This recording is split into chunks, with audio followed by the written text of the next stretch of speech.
ألم تر كيف فعل ربك بعاد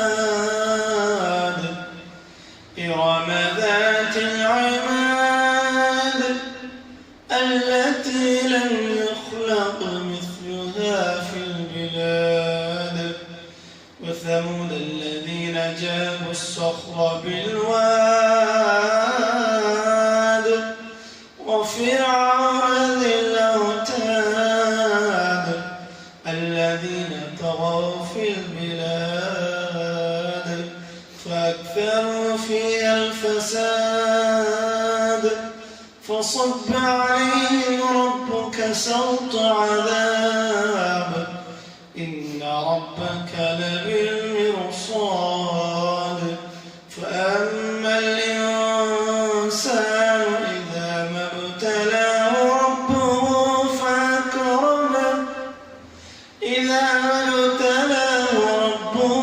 فأكرمه ونعمه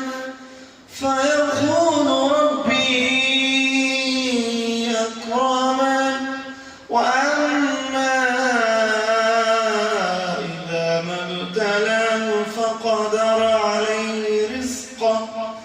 فيقول ربي أهانن